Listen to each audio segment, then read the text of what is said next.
Alien Isolation has you taking control of Amanda Ripley, Ellen Ripley's long-lost daughter. Well, not really lost, she's right here. And she's invited to go find out what happened to her mother. Hooray! This is Ripley. Last survivor of the Nostromo. Signing off.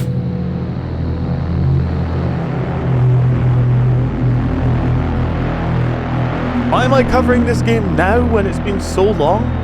Well, it recently celebrated its 10-year anniversary, and, as an added bonus, announced Alien Isolation 2. So, I figured, now's as good a time as any for us to revisit this incredible game. What happened here? And find out what made Alien Isolation one of the best horror games to have ever been released. No! Oh God! Oh God! Oh God! Oh God! I'm Icy, welcome to my channel, and welcome to Alien Isolation. We start off the game proper waking up from hypersleep, getting dressed in our clothes, and going to have a chat with two of our crewmates who are absolutely going to survive this mission alongside us, Nina and Samuel. Did you wake up early? Well, I don't really need as much sleep as the rest of you. Nina's just a legal consultant. She's been sent along to guard the interests of Weyland-Yutani, the good guys in the Alien universe. And Samuel's is, of course, an android. Pretty hard to tell, but he does give you a very significant clue right in this conversation. And so, thus introduced to two of our partners in crime, we head on over to the bridge to get our first glimpse at Sevastopol Station.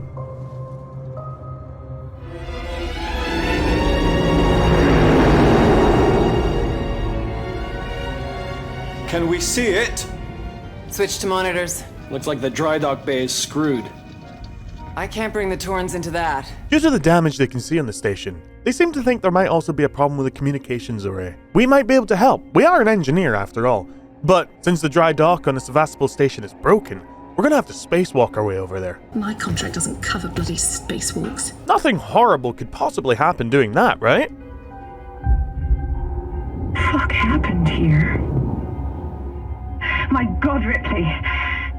You're doing good, Tim. Just keep moving! Taylor, Ripley, hold on!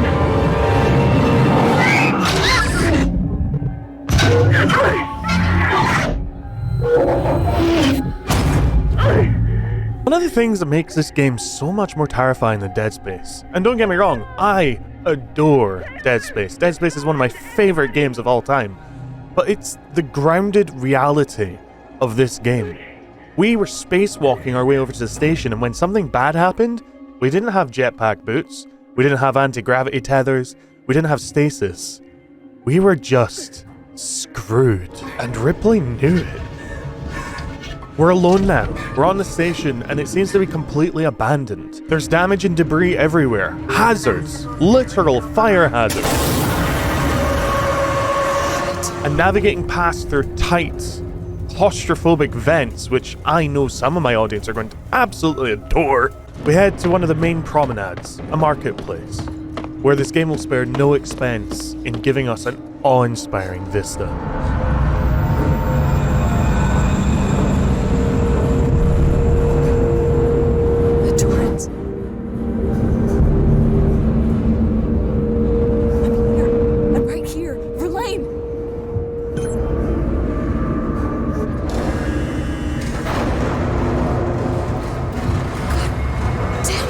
Our only goal now is to contact the Torrens. We need to repair the communications network, reach back out to the Torrens, and get the hell out of here.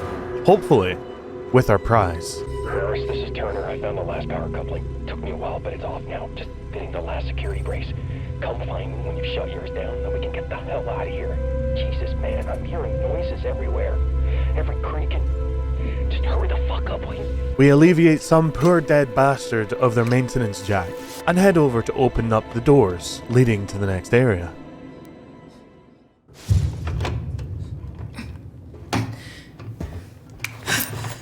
Stay still. Okay, I'm Ripley. Where'd you come from? Ripley! Off station. A ship. There's no ships here. There are now. Something's on this station. Something you wouldn't believe. Like what? A killer. You get it? Okay. Meet Axel. Axel's going to be our best friend for a while, although he is a little bit too finicky with his gun. Don't move. Okay. We're not looking for trouble. Who are you? I'm John. This is Ringo. They're just some assholes. We haven't got time for this. Come on, Jana. No harm, no foul. He will show us how to sneak around, get through vents, navigate past human enemies. Stop saying. And help me check the...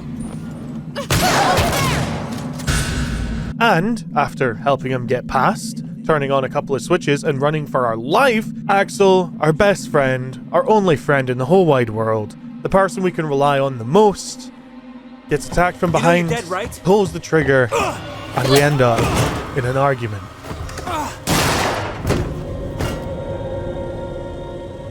Fuck. Let's go.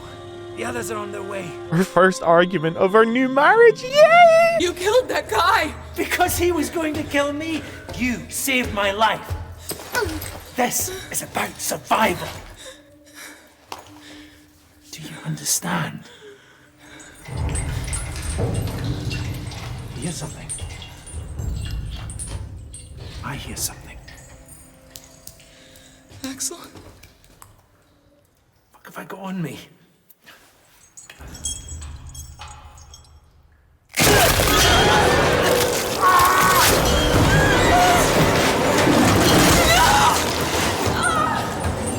Axel forgot about rule number 1.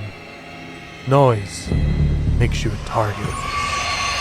We run for our lives, making lots of noise on the way. Get to the transit, hit the button, and spend 30 terrified seconds waiting for it to arrive. Only for when it does arrive, for this to happen.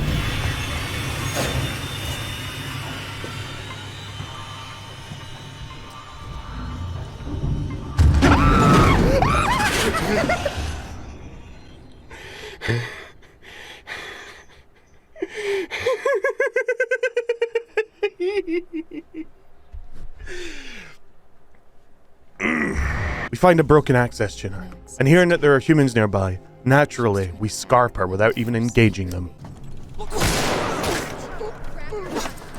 Give me that. Give me it. What? Give me the gun! I can't take the gun!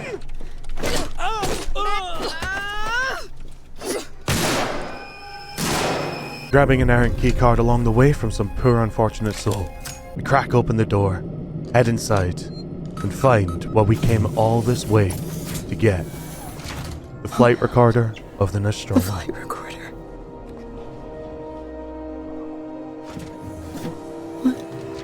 What?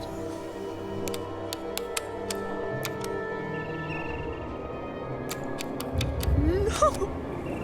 God damn it!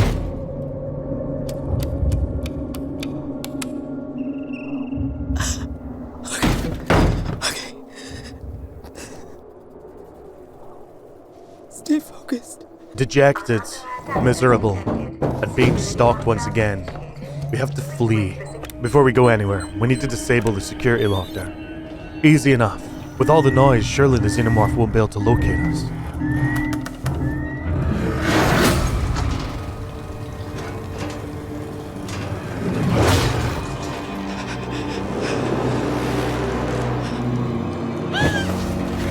Yeah, that's an appropriate response.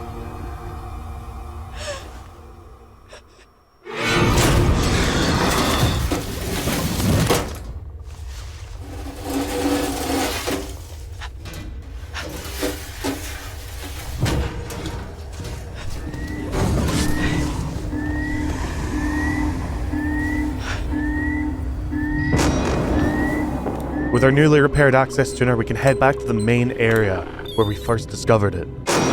Unfortunately, we're no longer alone, and neither are the humans who were there previously. Survival of the fittest situation.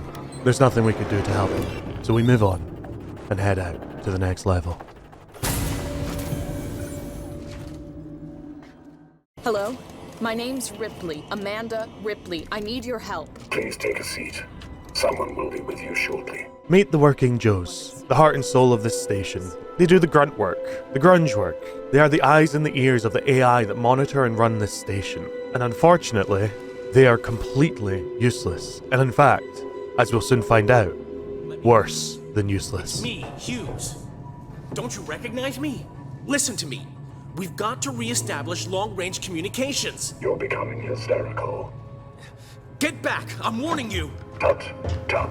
This is all this amicably.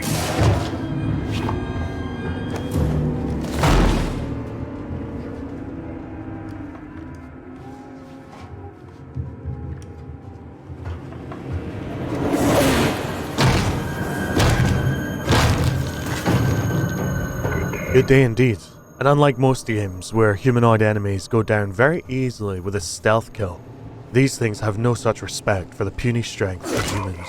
They're tough, they're durable. If you get into hand-to-hand combat with one of them on the hardest difficulty, it's over. Your only hope is the gun. The gun means noise in xenomorph. So really, the only hope is to not engage.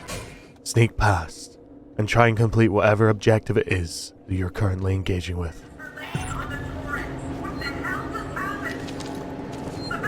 Verlaine is beside herself. From what she witnessed, her entire EVA team just got blasted out into space, and Sevastopol is still not responding. But she's gonna have to wait for now. First step is to reconnect local comms, as Samuels has been reaching out to us. Seems he and Nina also survived our trip. Samuels! You're alive! It's Ripley! Ripley! Taylor, it's Ripley. We were getting worried. I made it! Where are you? We're at a transit station now. It's right by medical. Okay. Samuels, listen to me. It's not safe here. Seegson's got this place locked tight. Their goddamn androids are killing people! That's impossible. It's contrary to primary synthetic programming. I've seen it, Samuels. I guess Seegson's got a different idea about synthetics. And there's something else here. A creature. It's big and it's lethal. Ripley, slow down. A creature? It's a life form. An unknown type. Some kind of alien organism. It's extremely dangerous. You and Taylor Ripley, need to make... Taylor is hurt. She was injured by debris during the crossing. Nina was badly injured during the crossing, and Samuels is there taking care of her. So we have to backtrack our way through the station, get to the transit area, and...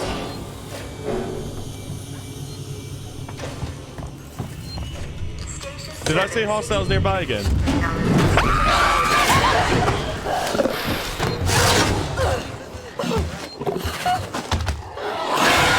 Note to self, when it says hostiles are nearby when saving, it generally means hostiles are nearby when saving. We take the transit to Samuels and Nina. Nina's in a really bad way. She needs medical supplies, she needs a doctor. So, sneaking through some vents, we're heading over to medical, where we meet Coleman, a doctor. I'm Coleman. Ripley, I need to find a doctor. I'm a doctor. My friend needs help. Medical supplies. Me too. There are no supplies on this level. But there are plenty downstairs in the hospital dispensary. How do we get there? Do I look like I'm in any fit state? He informs us that this level has been completely cleaned out of all its medical resources. But if we can find the passcode to the lower levels, probably on one of the corpses of the main head Dr. Chief people, there's lots of resources down there, and Coleman will come back with us to help Nina. A good plan, if there ever was one. Just one small hitch.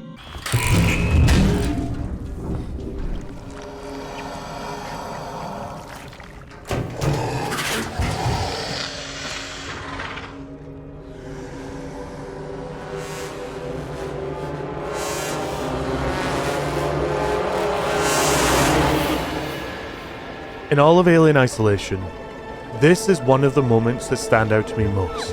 There are several, of course, but this one, this xenomorph bastard, hurt me physically.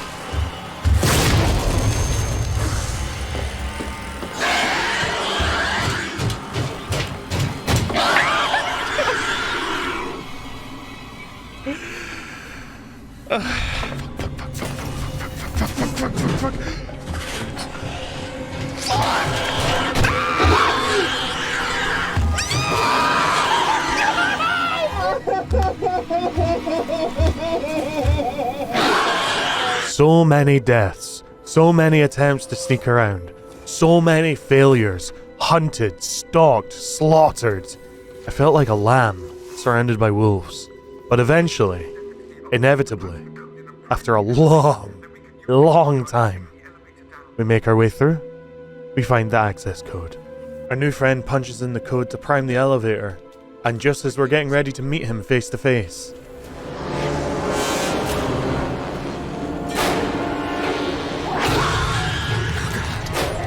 we head into the basement to get the supplies, but unfortunately what's waiting for us there is anything but.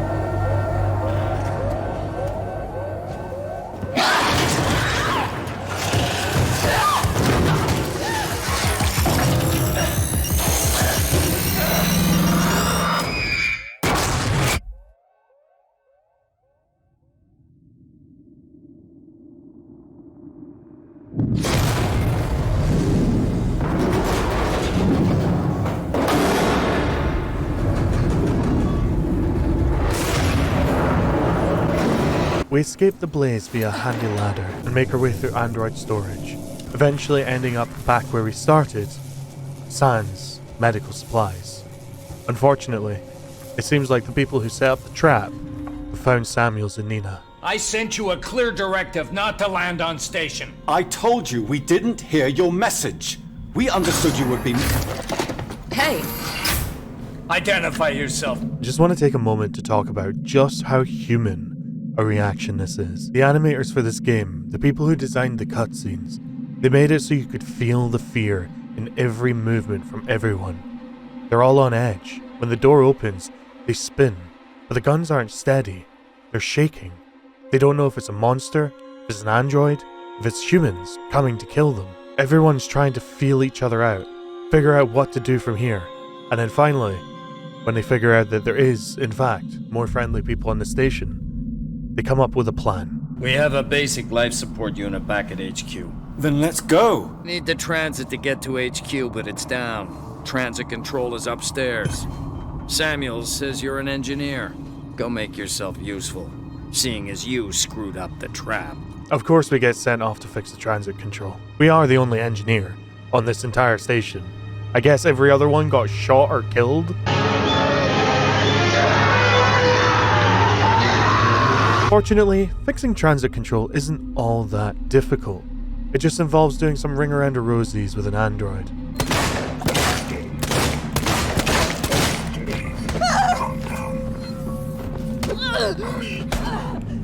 Trying not to make too much noise so the xenomorph doesn't show up. This is Wits. The transit's here and we're waiting on you. Take it. I had some trouble, so it's gonna take me a while to get back. And, once transit control is fixed, we can head on back to HQ. But before that, something really cool happens. Maybe we'll be safe here. For now, anyway.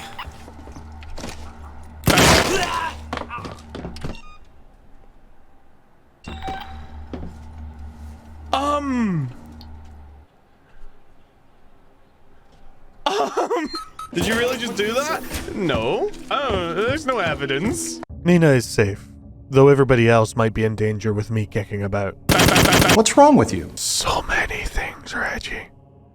So many things. Now that we're in HQ and everyone's all set up, we can finally get some answers. The flight recorder was brought in by Marlowe. Turns out they never actually found the Nostromo. They only found the flight recorder, and obviously the flight recorder has been wiped. But in classic fashion for Alien Isolation, instead of like every other game and telling us how things went down, we get to play. And it is take it slow. Awesome. I want to get to that beacon in one piece.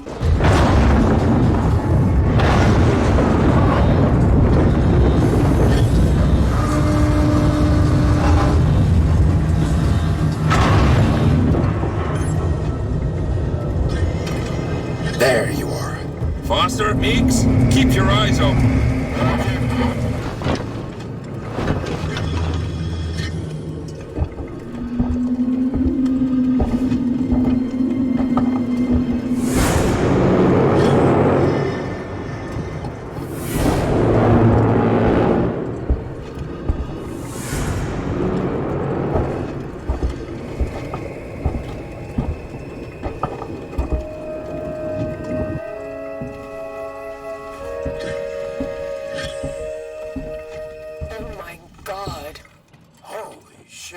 Careful with what you touch. I don't want anything damaged. It's amazing. How old must this be? What is it? A cockpit? And make this a ship. Ha ha! I think we found our payload. Hey, quiet! What? You think we're gonna wake him? Hey, sorry, pal. Can it? We're wasting time. Have a look around. No, it's a life form. It was a life form. Now it's our property. Salvage rights.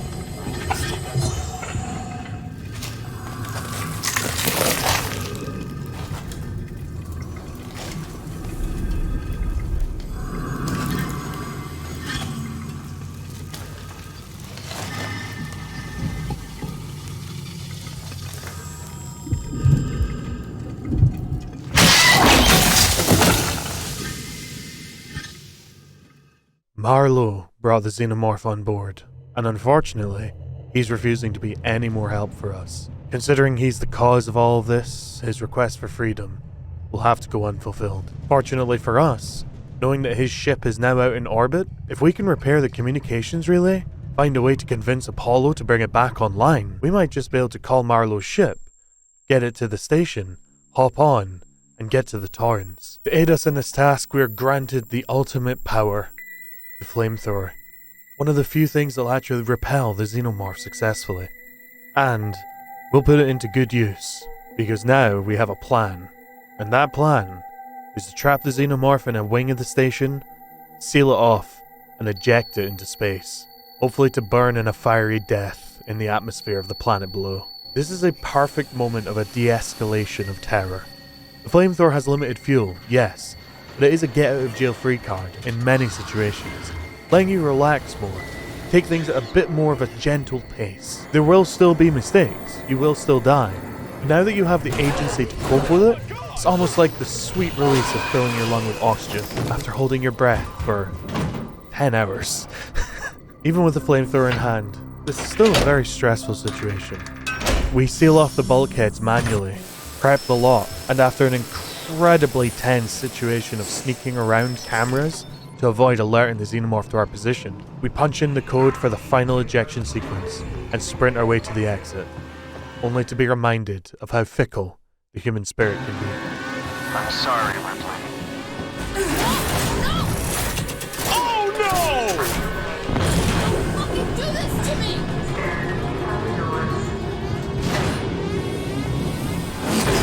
Oh, this fucking sucks. In a moment of sheer, desperate panic, Ripley pressurizes an airlock, fending off the xenomorph with her flamethrower, runs inside, seals the door, hops on a spacesuit, and, in a moment of pure genius, or foolhardiness, uses the speed from the depressurization to fire herself towards the station.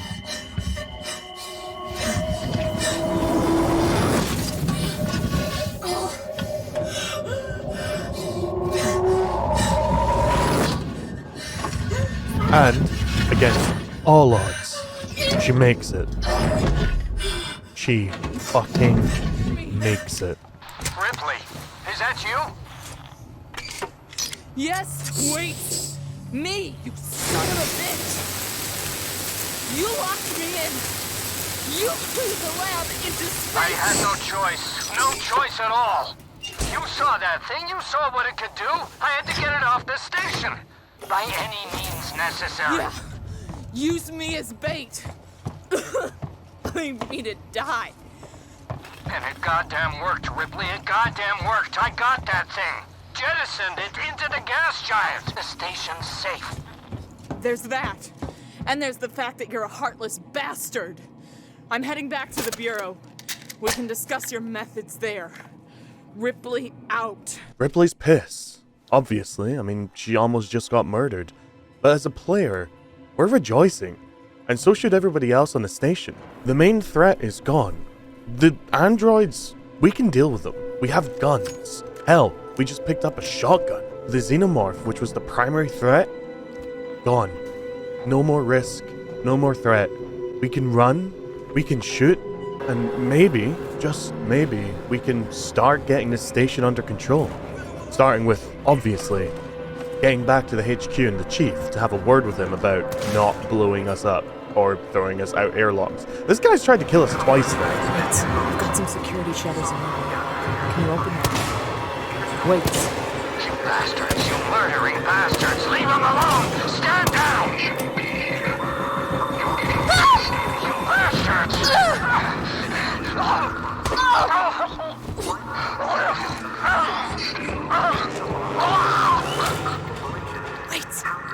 Wait! It was a complete slaughter.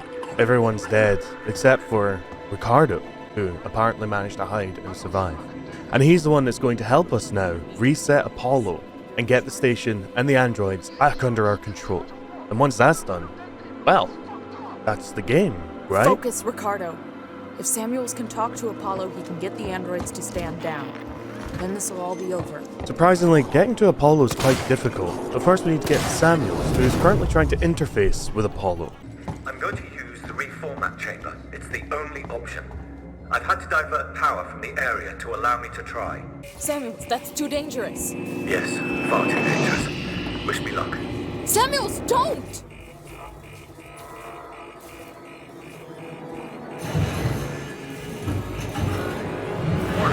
Apollo connection initiating.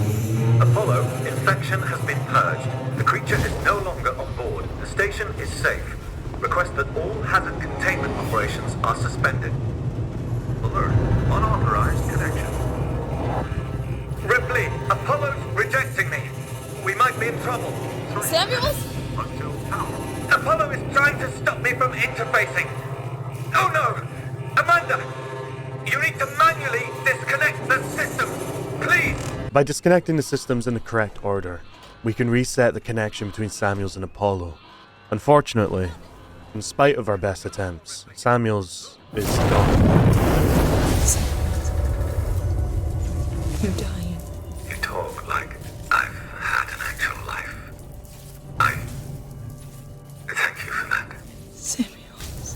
The Apollo transit is open. Once you get into the core, it will talk to you. You did that for me?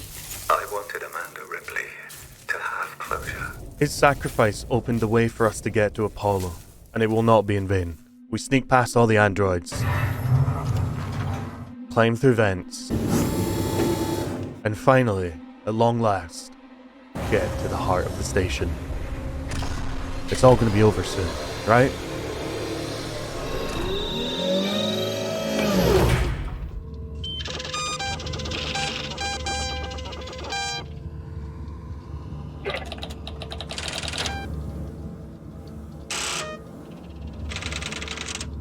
What the hell?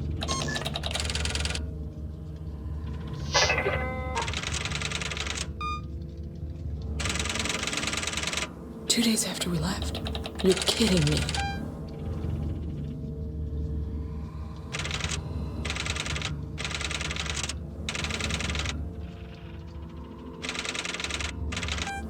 Sons of bitches! It isn't on the damn station.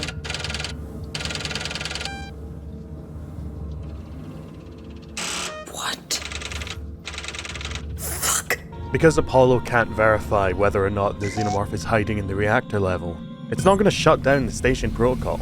Weyland-Yutani, in classic Weyland-Yutani fashion, is thinking forward for humanity's future by sacrificing everybody on the station to keep an alien monster alive. Okay, I can't defend them anymore, dude. Weyland-Yutani suck. But if we're going to disable the androids, the only way is to set up a manual scan of the reactor. So we head on down there. Good news is, we know there's no xenomorph on the station.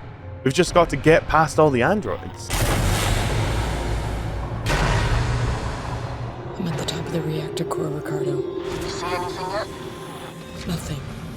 Got some androids, core control systems, business as usual. I have to explore the lower level. Should be an elevator down somewhere.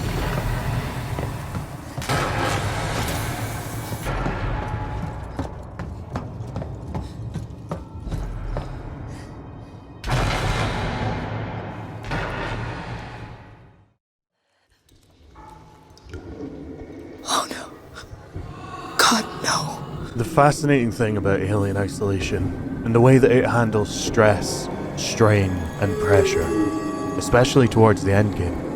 The way it builds the tension, making the xenomorph hunt you relentlessly, lowers the tension when you finally manage to jettison out into the gas giant. And the smooth sailing, the hope. There's no sign that there might be another xenomorph. There's no spoilers. There's not even a hint that there might be something else on this station, leaving you under threat, except for the androids. You get to the reactor. It's clear. All there is androids. You get a warm, fuzzy feeling. You think it's going to be over. And then the game dumps a bucket of ice-cold water over you. Not only is there another xenomorph, somewhere down here is a queen. Ricardo, they're all here. Everyone that's missing. Everyone. They're trapped in some kind of nest. There are eggs. It's like a farm. Shit. Just get out of there. Now. Some of these eggs are open. Some not. It's hard to tell which is worse. For every open egg means there's a xenomorph stalking around somewhere. And every unopened egg is a threat to our life.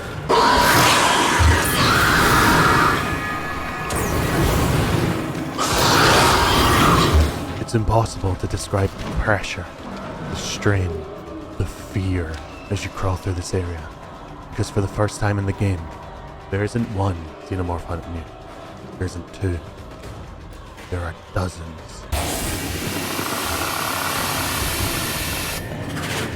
With enough stealth and judicial application of fire, you can make it to the overload conduits. Turn them on and initiate a system reactor overload, which will hopefully purge the entire nest.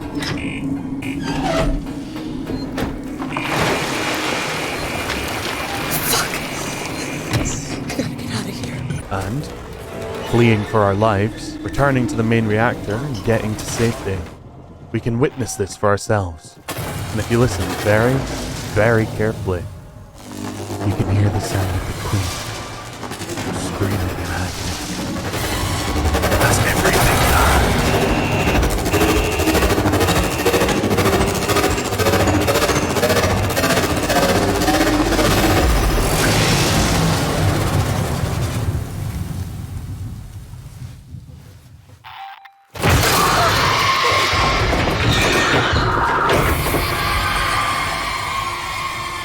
I think I just set about 40 of them free on the fucking station. Maintained at Omega. Multiple unregistered life forms detected throughout Sevastopol.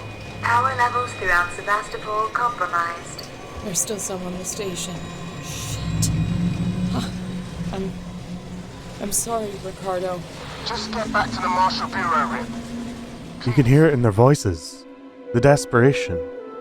Even although she destroyed the nest, she technically succeeded. Some xenomorphs still escaped, and there's absolutely nothing to prevent them from just rebuilding. It's over. There's no more tricks in the book.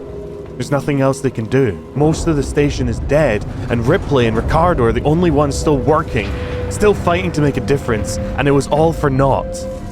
Except, sometimes, even in the midst of the greatest fear of our lives, there is still some hope.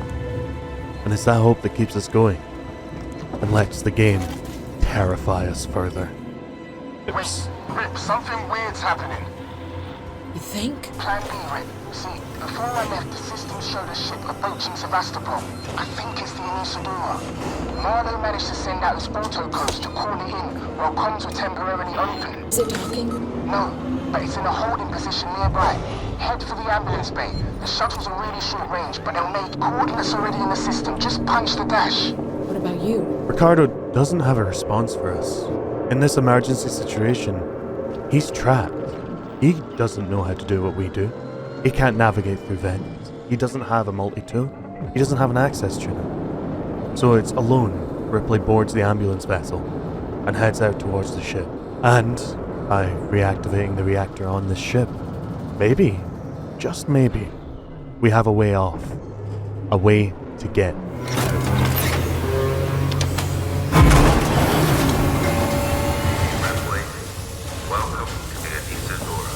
Marlowe? Where are you, Marlowe? Thanks for switching the power back on. You saved me a job. I only needed it offline temporarily. I had some things to fix. Maybe you want to join my crew. Plenty of free spots. Ripley, Marlowe just crossed me. He said he'd give me all the data he can on the creature so I could take it to the company, but... Taylor? Taylor! Marlowe, what are you doing? What no one else seems prepared to do. Come find me, Ripley. I got something for you. Marlowe's going off on a monologue, but he's let a couple things slip. One, he's planning on destroying the station and everything on it. He doesn't want these things getting away. He doesn't want Weyland-Yutani getting their hands on it, which makes sense in a twisted kind of way. But two, and more importantly, he's hinted that he's the one that deleted the data. And, with some very quick hacking, we can recover it on his terminal. And hear our mother's last words.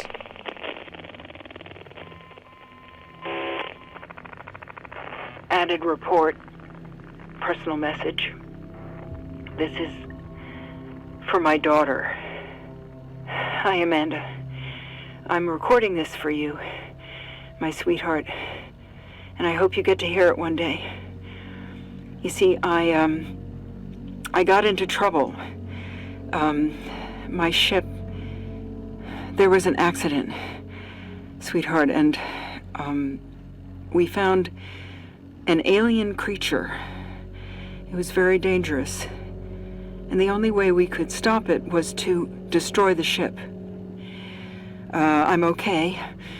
I'm stuck on this lifeboat, long way out, but we had to destroy the ship.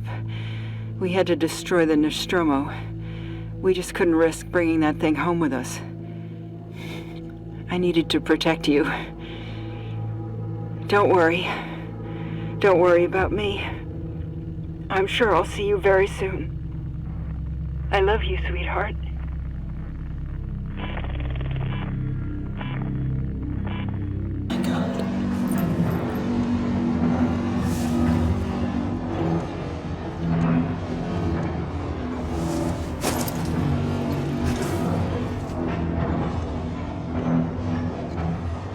Now you understand.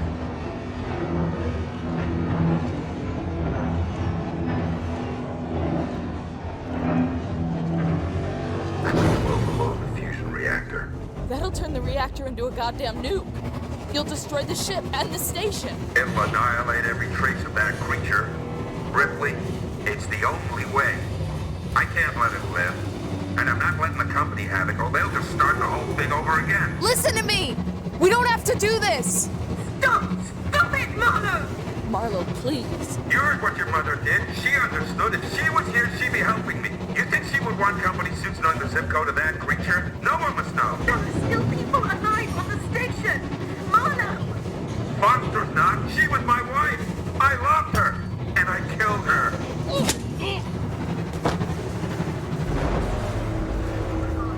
I think I was too late. He set it going. He set it going! Taylor, I'll stop the overload. You have to help me. Go to that console. Warning. Fusion reactor overload in progress.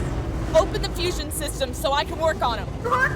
I need power sent to the auxiliary generator. Look for the letters AUX. Just in time, we managed to stop the system overload. But the strain it put on the ship's reactors is too much. I don't understand. Primary systems collapse. Total system-wide cascade failure. Oh, fuck! Marlowe forced an overload. The ship's gonna tear itself apart. Warning. Critical collapse. Warning. Critical collapse.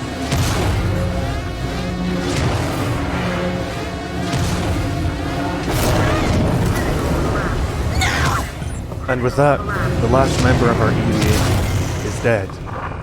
We managed to escape. Ricardo. Barely. Ripley, the Isadora blast took out the orbital stabilizers. We're about to fall from the sky. But, obviously, such a spectacular explosion would be very visible from the Torrens. And so Verlaine reaches out once more. We just saw a ship blow on your starboard side, took out an entire orbital stabilizer array. We have no place to dock. Please, tell us what's going on in there. We can take survivors. I'll leave this channel open. Torrens out. We've got company. Season security just came through. Guns in hand, not friendly. I had to hide under a desk. What do they want?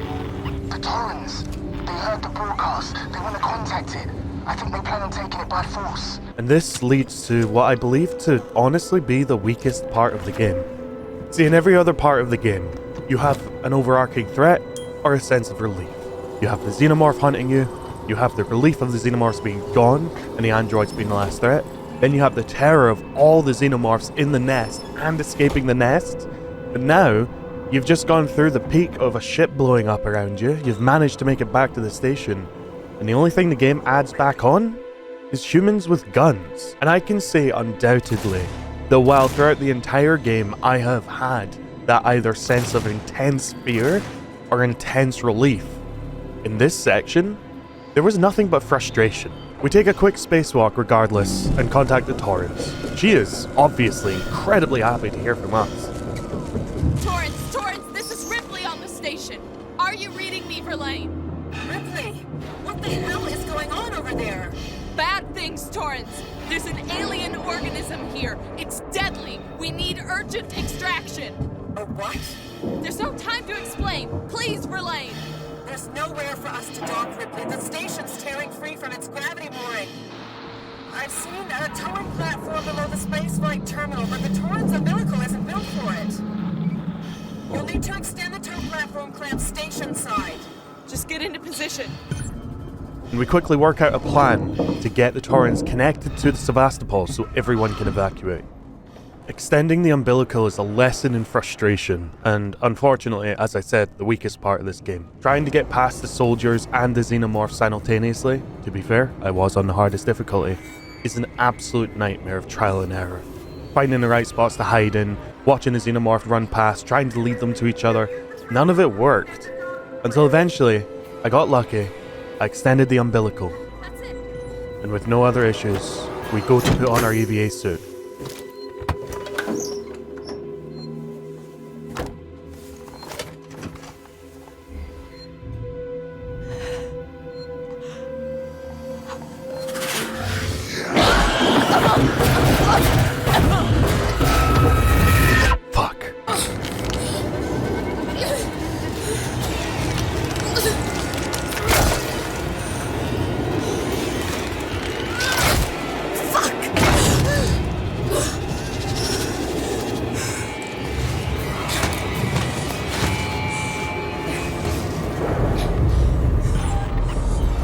It's okay. There's no need to panic.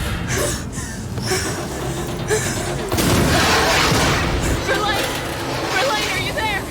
Please tell me. I thought I lost you. We're being dragged down to Sevastopol. The gravitational pull has twisted the ring and we can't get free from the station. What do you need me to do? Get out the airlock and EVA over to the maintenance platform. There are explosive bolts on the emergency release.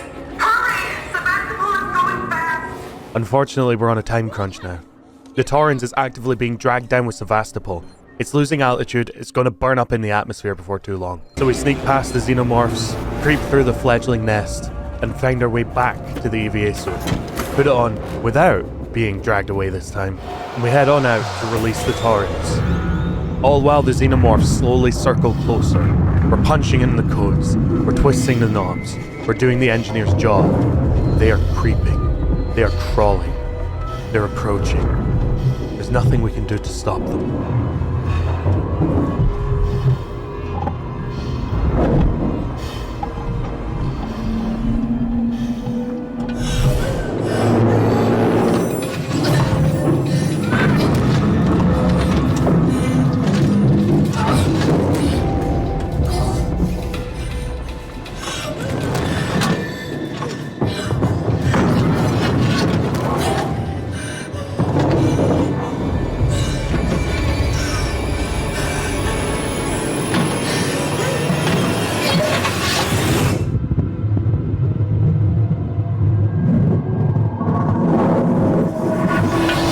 There is nothing between you and the vacuum of space but a small steel cord.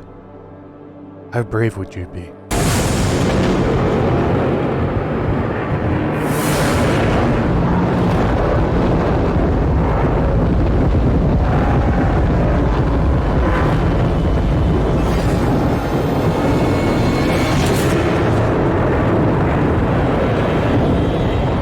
Sevastopol is gone. Any and all survivors, any and all humans, androids, Apollo, burnt to a crisp, along with the xenomorph.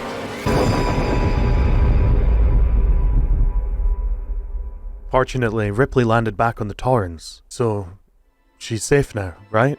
Verlaine, I'm on my way up to the bridge. But for anyone who has seen movies, played the games, there's one thing we all know to be true.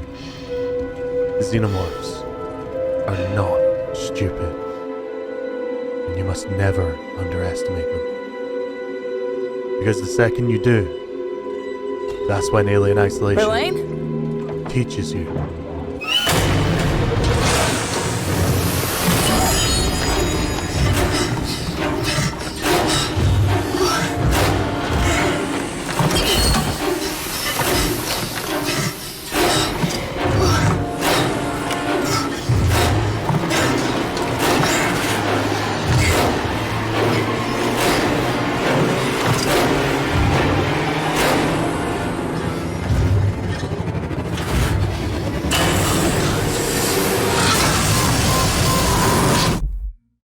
Thank you for watching my video on Alien Isolation. With the excitement around Alien Romulus and Alien Isolation 2 being announced, I really wanted to make a love letter to this game.